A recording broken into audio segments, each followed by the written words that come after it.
Bonjour à tous. En tout lieu, nous faisons le live pour le bien-être des Ivoiriens et surtout pour une grande reconnaissance au président Ouattara. Donc, chers militants, militantes, sympathisants, ainsi que les amoureux de la Côte d'Ivoire, vous êtes tous conviés à la place de la République pour une marche qui sera phénoménale. À la date précise, le 14 juin 2025.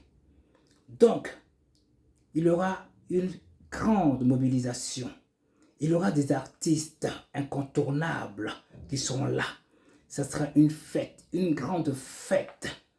Des artistes internationaux et même nationaux à la place de la République. Voyez-vous, aujourd'hui, les Ivoiriens dans l'ensemble veulent du bien de cet homme qui se nomme le président Ouattara. Pourquoi? Quelle est la cause? Parce que la cause, pourquoi ils veulent cet homme? Il a fait un travail colossal depuis 2010 à ce jour. En Côte d'Ivoire aujourd'hui, il y a la paix, la sécurité, l'atmosphère est bonne.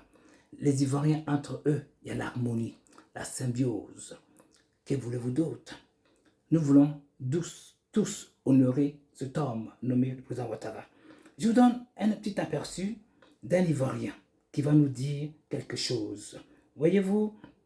Alors, on va l'écouter 2 secondes. Écoutez vous-même. Envoyez cette vidéo au président Alassane Ouattara. Envoyez cette vidéo-là au président Alassane Ouattara.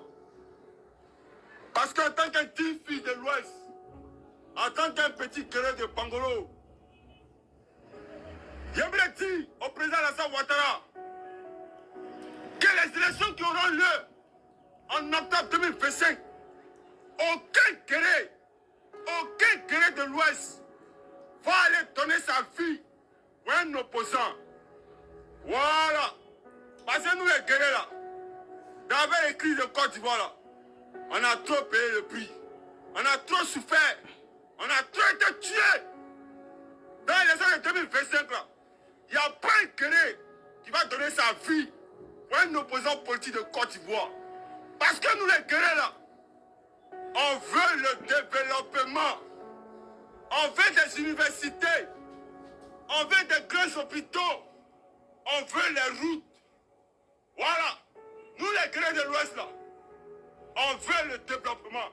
Donc on demande au président Alassane Ouattara que cette année-là, il n'y a pas quelqu'un, il n'y a pas un guerrier qui va lui donner sa fille pour un opposant. Parce qu'on sait que là, pays ça là, lui qui peut nous donner le développement là, c'est le président Alassane Ouattara. Et on dit merci. On dit merci au ministre. Toi, Séverin, un homme qui fait des exploits, un homme qui apporte une vision à la jeunesse de l'Ouest. Oui, ce monsieur que vous voyez là, monsieur Dos Séverin, dit Adjaro. Voilà, papa, on te dit merci. On te dit merci pour tout ce que tu fais à l'Ouest. Et on aimerait te dire, cette année-là, il n'y a pas quelqu'un qui a donné sa vie pour un opposant. Mais c'est ça que la vérité. Eh bien, merci bien.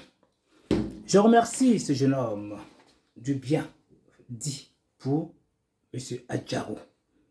M. Adjaro, merci pour ton soutien indéfectible au président Ouattara. Alors, j'ai une question à poser. La personne qui saura bien la répondre aura un t-shirt d'ado pour venir à l'événement du 14 juin 2025. La question est la suivante. En quelle année fut la fusion Ado-Gbagbo? Voyez-vous, c'est simple. En quelle année est la date précise? Alors, permettez-moi de dire quelque chose d'important. La Côte d'Ivoire aujourd'hui, sous le président Ouattara, est un pays autonome, indépendant. On parle de 1960, mais je pense que la Côte d'Ivoire était bel et bien indépendante depuis 2010. Pourquoi je le dis? Parce que cet homme, quand il est arrivé, Il n'y a jamais eu un coup d'État. Il n'y a jamais eu une tension.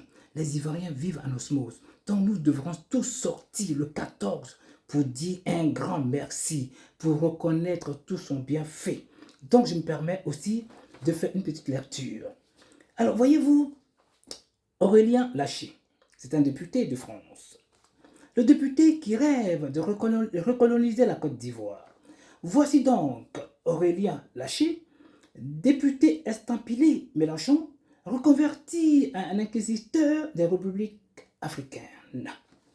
Installé confortablement à l'Assemblée nationale, il semble avoir troqué les attentes de ses électeurs contre les dogmes flottants de la France insoumise, préférant l'exorcisme idéologique aux urgences de sa circonscription. Bien, un œil sur les notifications, l'autre sur sa mission civilisatrice.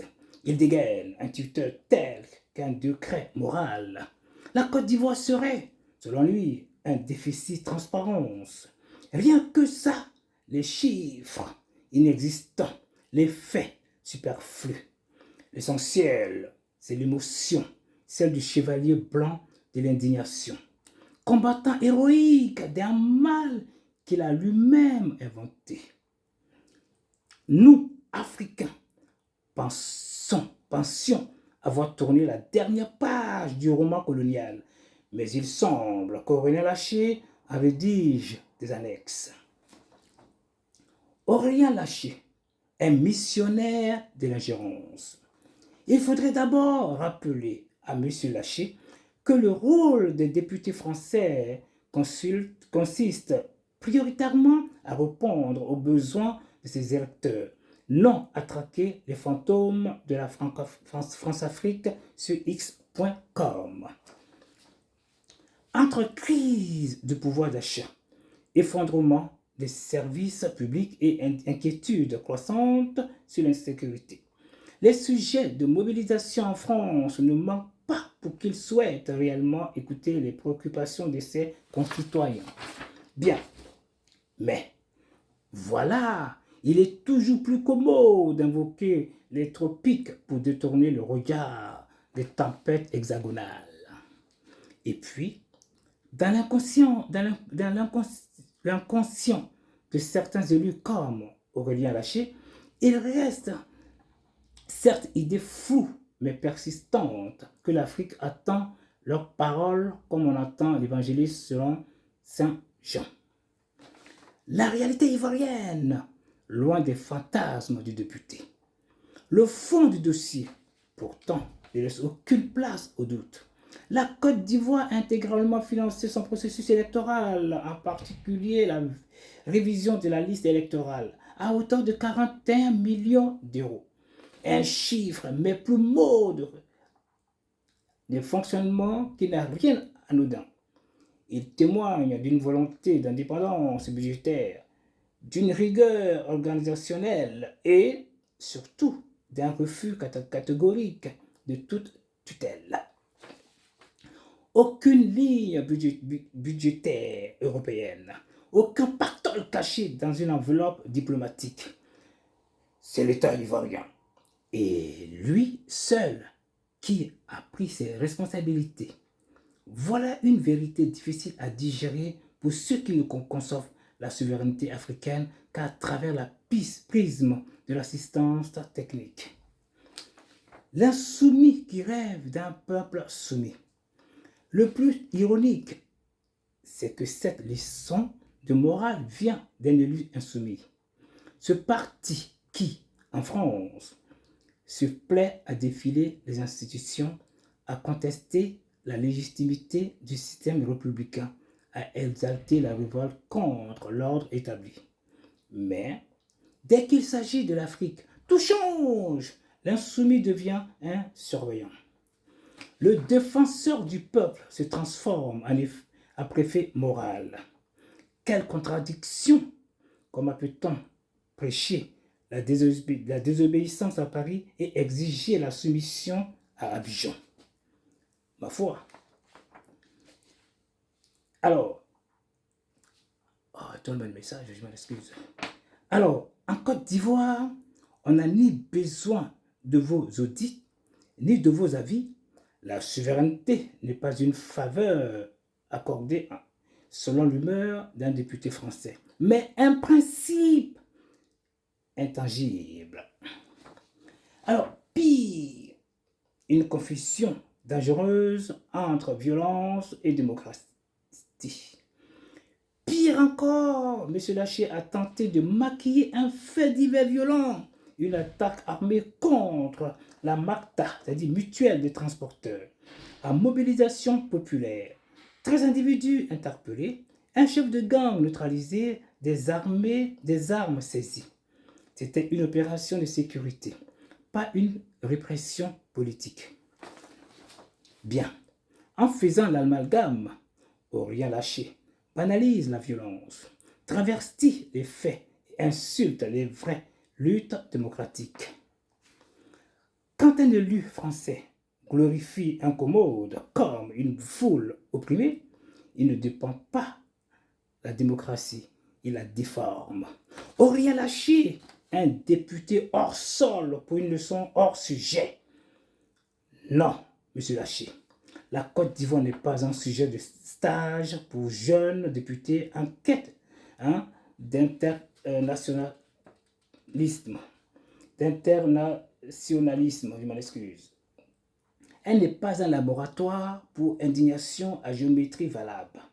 La Côte d'Ivoire est un État souverain qui n'attend ni vos aumônes ni vos sermons. Si vous tenez tant à défendre des valeurs, commencez par écouter ceux qui vous ont élus. Là, votre voix a encore un sens. Ailleurs, elle n'est pas l'écho d'un mode révolu. Sur ce, je vous remercie tous. Ceci vient de M. Kaloulou Koulibaly, docteur Eba, ingénieur. Merci à tous. Pour clore, j'aimerais dire à chaque Ivoirien, aux amoureux de la Côte d'Ivoire, les militants, regardez le bienfait du président Ouattara pour le 14 juin 2025 à la place de la République. Venez de partout. Je sais que j'ai eu des appels de Lyon, d'Orléans et tant d'autres pour dire comment faire pour venir à Paris. Est-ce qu'il faut un car? Qu'est-ce qu'il faut faire? En tout cas, je pense que quand on va voir une finale de football, je pense qu'on se bat pour y aller. Donc, j'aimerais que chaque Ivoirien, qu'on a l'amour de ce beau pays, qui veut la stabilité, je vous exhorte d'être présent. Que Dieu veille sur vous, que Dieu veille sur le président Ouattara, qui reste pour la continuité de ce beau pays. Merci à tous.